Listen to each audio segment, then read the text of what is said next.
Cocoa Beach is your ultimate Florida beach vacation.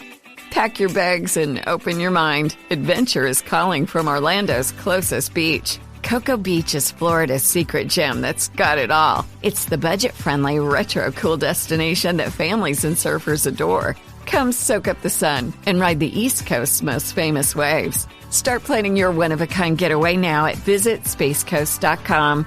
That's visitspacecoast.com.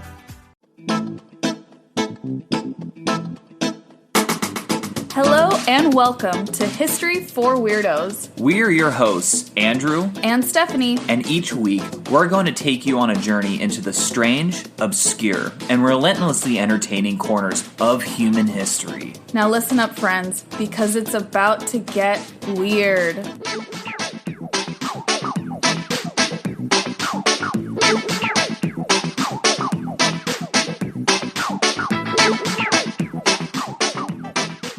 Happy Halloween, Weirdos! And welcome to the History for Weirdos podcast, episode number 63. The Halloween episode. I know, so if you are listening today on Halloween 2022, congratulations. And if you're not, well, I hate you. No, I'm just kidding. We love you still. Just happy belated Halloween to you. Yes, it's always Halloween in your heart, you know? Exactly. You believe it to be. Yeah, I mean, we are a weirdo history podcast, so yeah, definitely that makes sense. Totally. Okay, so before Stephanie kicks it off, I just want to say a big announcement. We posted on our Instagram, so if you've already seen it there, you know, you're awesome.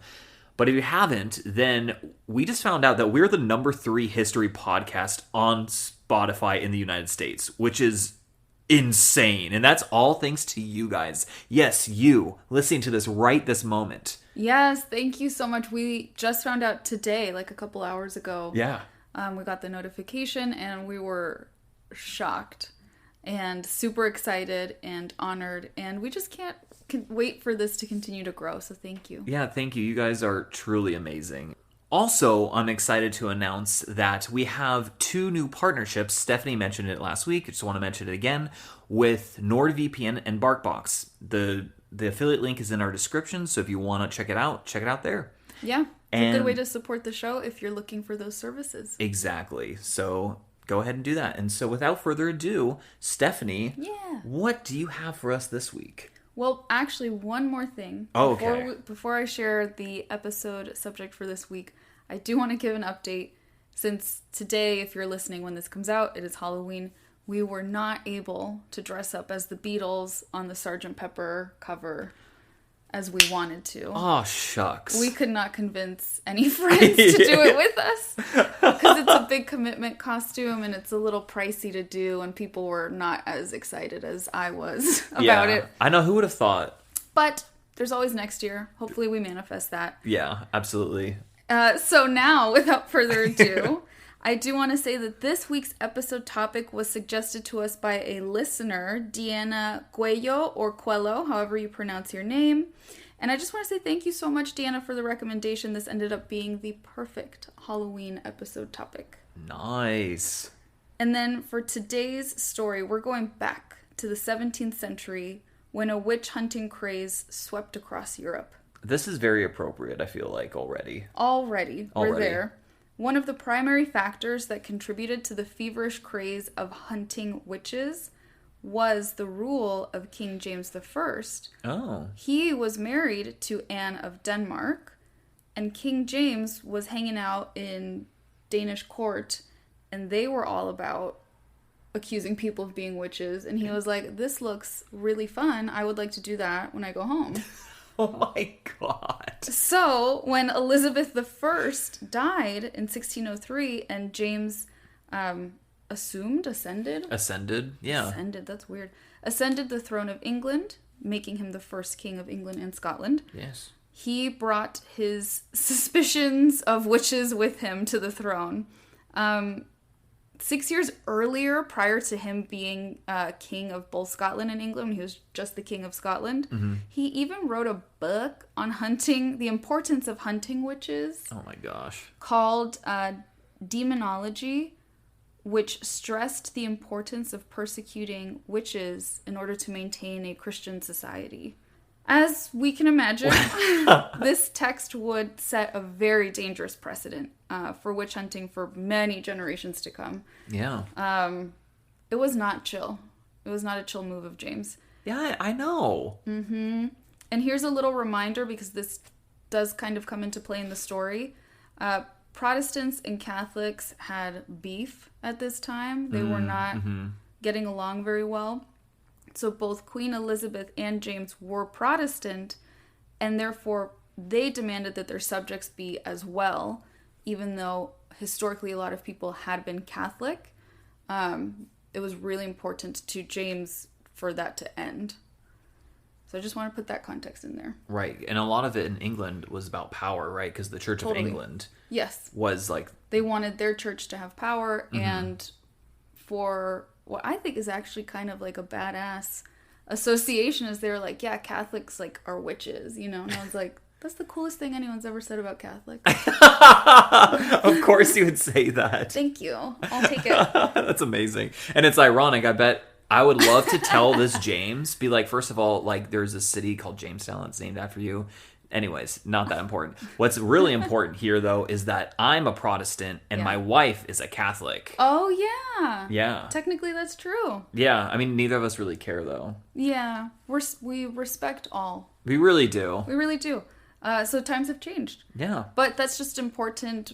Like Andrew pointed out, it's an important power play thing to remember throughout the story as well. So as mentioned, the frenzy of witch hunting and accusing just, everyday people of this crime quickly spread. The king was down, everyone was down. During the rule of King James I, if one was found guilty of being a witch, the punishments in Scotland, England, and Wales were usually being burnt alive or hanging. Lovely. Yeah, not so lovely.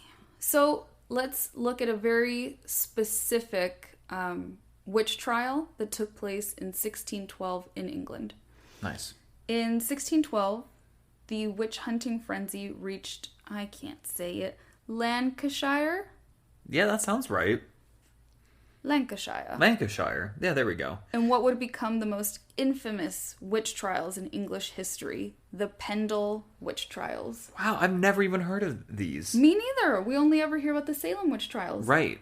Which is not in England. It's in the United States, so I guess not so surprising. Yeah. Yeah, okay, yeah, that makes sense. Yeah. So, according to our friend Wikipedia, the trials of these Pendle witches in 1612 are among the most famous witch trials in English history, and it's some of the best recorded witch trials. Oh, nice. That's good to know.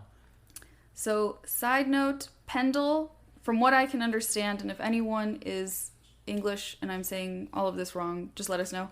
But from what I understood, Pendle is like a town within the borough of Lancashire. And so from the research I was doing, they tend to like use them interchangeably. Mm-hmm. It's almost like the county is Lancashire and then the city is Pendle. Gotcha. Okay.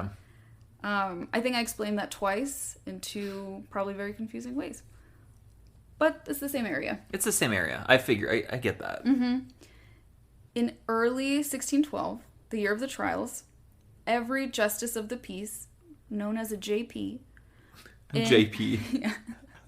in Lancashire, was ordered to compile a list of recusants. I don't know if I'm saying that right. Do you want to look at it? Recusants. Yeah, that sounds right. Yeah, a list of recusants, like in quotes, in their area, i.e. those who refused to attend the English church and take communion, which was a criminal offense at the time. Man, the amount of time they had on their hands, like, it's just like, you guys are living in poverty. Like, I mean... Well, it's not the people in poverty making those rules. Yeah, no, right? That's a fair point. Mm-hmm. There are definitely ways to keep your oppressed peoples oppressed. And that's all I'll say about that. So this essentially was a way to make sure people were no longer practicing Catholicism or any of the local, quote, old ways, like superstitious practices, local medicines, things like that. So they would be super cool with paganism, specifically like Roman paganism. I'm sure they would not be cool with that either. All of that is basically witchcraft. Yeah. And for the context of this story, a Mr. Roger Noel was the JP for Pendle, okay? Okay. So one day, Roger Noel, our JP, he receives a complaint from the family of John Law, a peddler who claimed to have been injured by witchcraft. One of the eventual accused of this witchery would be Elizabeth Southerns, more commonly known as Demdike. She was considered a witch by many in her town. A witch of over 50 years is what some sources said. Oh, wow. However, it's important to note that being a witch didn't used to equate to being evil or anti-Christian. For a long time, the term witch across cultures would be similar to a healer or a wise woman. Oh, that makes sense. So she was like an allegedly known witch, but it's not like people were afraid of her. Right. They're just like, right. yeah, she's a witch. So this doesn't mean that they like had anything to do with evil stuff, basically. Got it. Okay. So Demdike lived with her daughter Elizabeth and her grandkids James, Allison, and Janet. And on March 21st in 1612, Demdike's granddaughter Allison, and it's like Allison but with a Z. Oh. Allison was on her way to Trodden Forest when she ran into a Mr. John Law. According to Allison's account, she asked him if she could buy pins from him, and he really, like, aggressively refused. We don't know why he refused, like if he thought, oh, this is a witch and I don't want to sell her stuff. Right. But he did. And it's important to note that 17th century metal pins were handmade and they were actually relatively expensive. Oh. But they were frequently needed for magical purposes, such as healing. In particular, they were used for treating warts. Oh, that makes sense. Yeah, so maybe she's like, oh, I gotta treat some warts later. Here's a peddler, sir. Maybe he will sell me a pin. And he was like, no. No! Yeah, just like that. So Allison cursed the peddler before parting ways with him, only to have him stumble and fall moments later. Oh, snap. Nowadays, we would perceive this as an unlucky, he tripped, and be on with our lives. But unfortunately, John Law, when he fell, he wasn't in good shape. He did manage to get up and go to a nearby inn, and even though we can't be 100% certain, many historians believe now that he had actually suffered a stroke. Oh, snap. Double snap. Yeah. So initially, Law made no accusations against Allison, but I could not understand why. I couldn't find a source that explained why. His son, Abraham, brings Allison over to their home where the guy's bedridden. Right. And she apologizes for what she did to him. For cursing him. So that led to Allison being brought before Robert Noel, the JP. The JP. Here we go. On the 30th of March of 1612 as a recusant. So Allison is reportedly, all the reports say she was really guilt-ridden. She feels really bad that this man was injured by her curse. And so she admits that she did, in fact, sell her soul to the devil. Oh my gosh. And that she ordered John Law to be lame. So some sort of handicap. And that is what happened after, right? If he suffered a stroke, it appears that he wasn't able to have full mobility again. Right. So then Noel is licking his chops. He's like, I've got a great case on my hands here and I'm going to look really good in front of the king, right? Because he wants us to catch witches. I just got a lady who's willing to say she's a witch. So this family confuses me. Right. Okay. They're weird, but not in a fun way. Her brother, James, also says that his sister Allison is a witch. Okay. And then that I think he says something like, yeah, I saw her curse a kid in town or something like that once.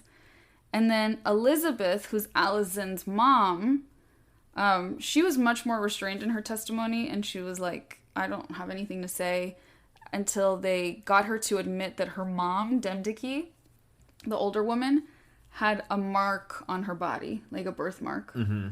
And this mark is something that many, including Noel, would have regarded as an obvious sign that the devil was hanging out with this old lady. Like the mark of the beast. Exactly. So Allison is questioned about her mom, her grandma, her family in general, which makes sense because they're known for witchcraft to a certain extent, and she has confessed that she is a witch. But then she's also questioned about a woman named Anne Whittle, who is, her nickname is Chattox, who was the grandma and matriarch of the other family in town that's also known for witchcraft. Okay, this is getting confusing. It is a little confusing. Yeah. So I'll probably repeat myself a few times, but that's just so that I'm understanding what I'm saying. So there's these two families with these elderly women as the matriarchs. There's Demdike's family and Chattox's family, and they are both known for witchcraft. Okay. And it turns out that they actually have a feud. Oh, snap. This is triple snap at this point. Andrew loves the drama. I love the drama. So they don't like each other, and I think the JP, he knows that. So he's like, oh, well, tell me about this Anne Whittle lady. Is she a witch too? Oh my god. And then Allison is like, yeah, she's a witch. And then he's like, sweet. This is like the easiest job ever. So whether it was due to a grudge or I don't know if she was confused or scared or whatever, she does accuse this other elderly woman of witchcraft. Oh my god. And then on April 2nd of this same year, 1612, Demdike, Chattox, and Chattox's daughter, Anne, are summoned now to appear before Noel. So Allison is in custody, and then they get these three women to come in. Both of the older ladies are blind. They cannot see, and they are in their 80s. Oh my god. Which is very old. Yeah, for this, I'm surprised they're still alive. It's impressive. Mm-hmm. And both confess to being witches. Yeah, I'm sure under no duress whatsoever. That's the thing is, like, again, it said it's, like, really well recorded, and there's, like, quotes and stuff, but I don't understand, like, did the ladies just come in and they're like, hey, what's up? Yeah, we're witches? Or were they old ladies that were put under duress and then they said they were witches? I that's what I think. Or they were, like, coerced, like, if you don't tell us that you're witches, we're gonna, like, kill your granddaughter or something. Maybe, and obviously the records, the people recording this, are not going to say that. Exactly. But the way it's presented, when you look it up on any of the sources that I used, or you watch any sort of historical videos, you know, where historians are talking about this, it does seem like what we understand is that they just very willingly confess to this. But that seems so dumb to me. That seems, like, as the youth say, that seems very sus. I agree. Yeah. Demdike even claimed that she's like, you know what? Not only am I a witch, I did give my soul to the devil. Oh my god. And they're like, wow. But Anne Redfern, this is Chattox's daughter. She makes no confession, right? She's like, they can't get anything out of her. But Demdike's like, you know what? She's a witch too. I've seen her hanging out at the witch stuff that we do. Right, with Satan. With you know, Satan. They're buds. They're pen pals even. So Anne is screwed. Yeah. So based on the evidence and the confessions he obtained, Noel committed Demdike, Chattox, Anne Redfern, and Allison Device to Lancaster Gaol to be tried for maleficium. Maleficium.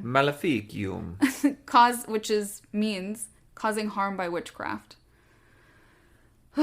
It's bad enough that these four women would be tried for witchcraft, but unfortunately it does get worse. No, are you serious? Oh my god. Okay. So Elizabeth Device, which is Demdike's daughter, Okay. Allison's mom, Right. organizes a meeting for people who are sympathetic to her mom and her daughter. And she holds a meeting on their land, the family's land, in this tower called Malkin Tower. It's like a big, apparent, it's not there anymore. but it was a big landmark of the town. So everyone's like, oh, okay, yeah, I'll meet you at the tower. Right. And I think they were meeting to like brainstorm what they could do. I don't know. Like a defense strategy, maybe? Yeah, that intention wasn't clear, but that's what I would assume they're meeting for, right? Like, what can we do to help them both? Either way, whatever it was, friends and community members do attend because they care about this family. Yeah, absolutely. And then James, which I believe is Allison's brother. Yeah, he's the dude who was like, yeah, my sister is a witch. I saw her curse a kid. Mm-hmm. He decides to help. He's like, I think I should help this time. He's like, I feel bad. And so he's like, I'll get all the people who are coming here for this meeting food. So he's like, I don't have any food. So he steals his neighbor's sheep. Oh my God. To, make food for the group. And this sheep thievery, unfortunately, does draw attention, right? Because the guy goes and reports, my sheep is missing. And I'm pretty sure it was this kid. Right. Who did it. And then Roger Knoll gets to investigate and he gets wind of the meeting. Oh. So Knoll finds out everyone, like, he has an inquisition type of thing. Yeah. And he finds out everyone who was there and he charges all of the attendees of witchcraft. Lovely. They were meeting because they were witches. Right. So the newly accused in this story include Elizabeth Device, James Device, Alice Nutter, Catherine Hewitt, John Bulcock, Jane Bulcock, Alice Gray, and Jeanette Preston. Wow. Okay, so it just got real. He's like, all of you witches, it's obvious. So now, it sounds like both of these families, like the entire families are like screwed right now. Miss Preston lived across the border in Yorkshire. Okay. So she gets sent there for trial. Got it. And the others are sent to Lancaster Gaol, which it sounds like it's a prison, like a fortress type prison, to join the 4 who were already in prison, the older women and the 2 younger women. Right. Wow. So it's crowded. Yeah, jeez, I can imagine. Some side story in this. Oh boy, yeah. Of the people who were accused, I mentioned Alice Nutter. She was she was tried apart from them. And this is because she's actually of a higher social class. Oh. Everyone else who's accused so far in the story are considered peasantry, while Alice was a fairly wealthy land-owning widow. Today, it's thought that she may have been spotted near Malkin Tower that night, but was actually on her way to a secret Catholic mass. Oh, wow, that's interesting. Her family was, not so secretly, still Catholic. Mm-hmm. And folks think that to protect her fellow Catholics who went to this underground mass service, she simply pled not guilty, but gave no further information. They think that's why she didn't defend herself and was like, I wasn't there, I have all these witnesses, because it would have implicated those people anyway. That is really, really interesting. I know, and that's sad, but interesting. Such a good person thing to do, to be like, I'm screwed either way, and I'm not going to take all these people down with me. Right, exactly. Aside from her, like I said, she's tried separately. The trials took place on August 18th and 19th. Our Pendle group, the folks that we've mentioned so far in the story, they're actually tried along with 2 other groups of alleged witches from neighboring towns. So it's a big group of people. Mm-hmm. And while we had Allison and the 2 matriarchs, quote-unquote, confess to witchcraft, it does appear that everyone else, so from all 3 groups, everyone else maintains their innocence. However, oh boy, they are all tried as one case. Oh, of course. So if one goes down, they all go down. Right.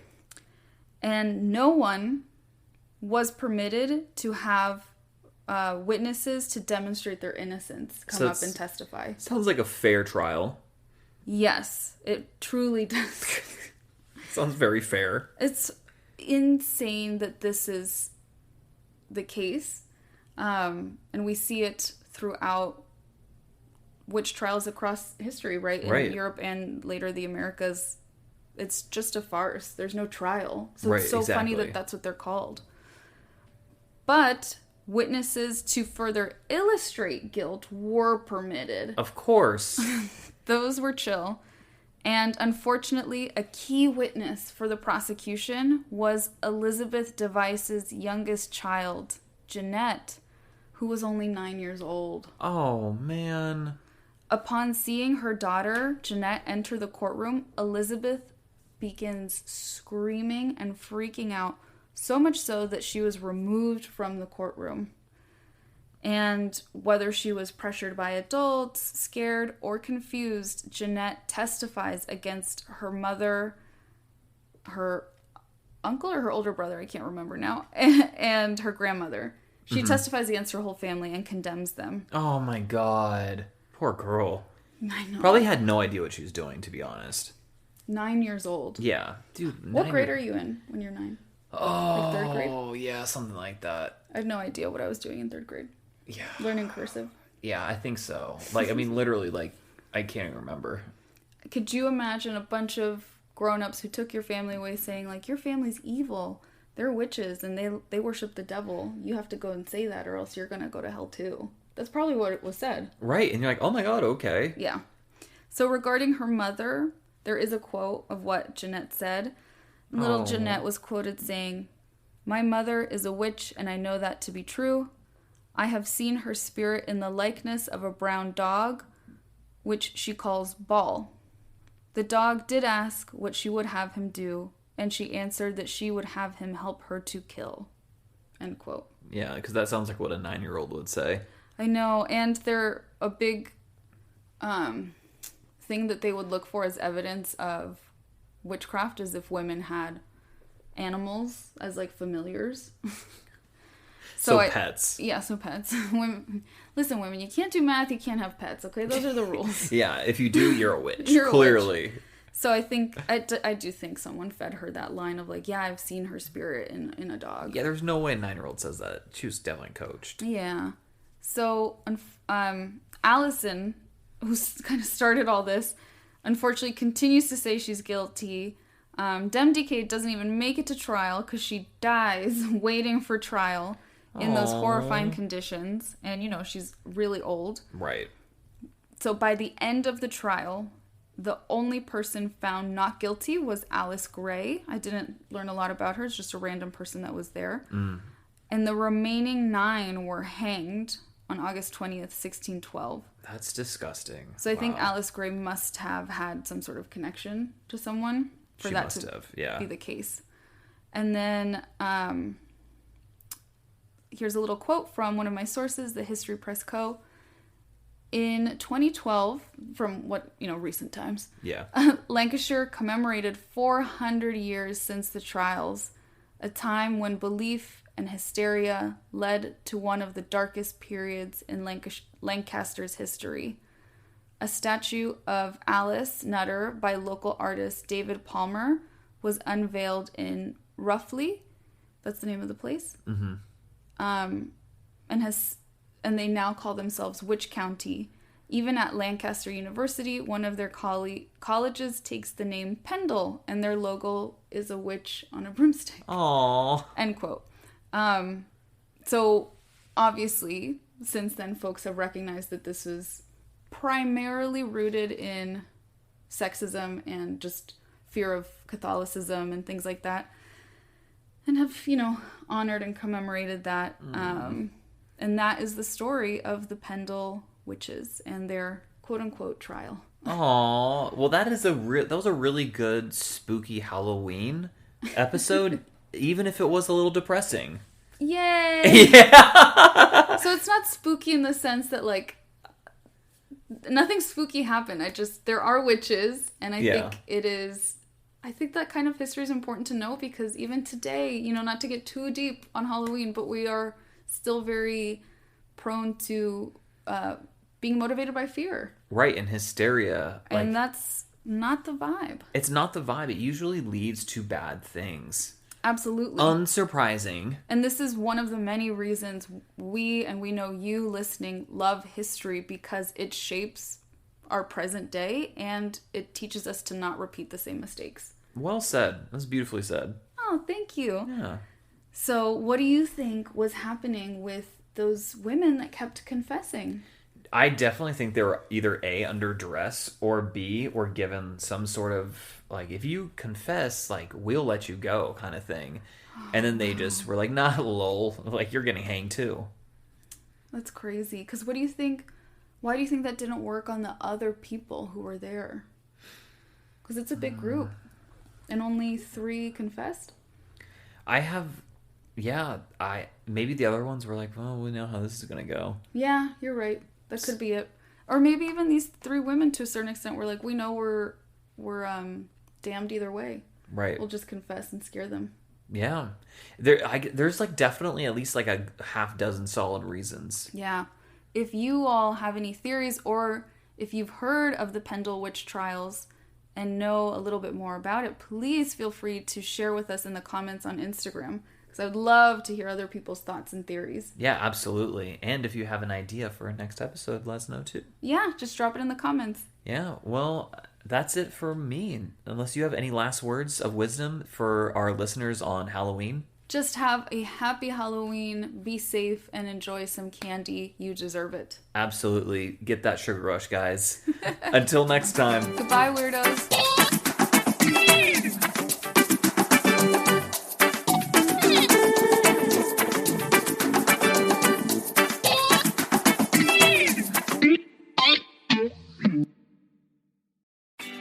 Cocoa Beach is your ultimate Florida beach vacation.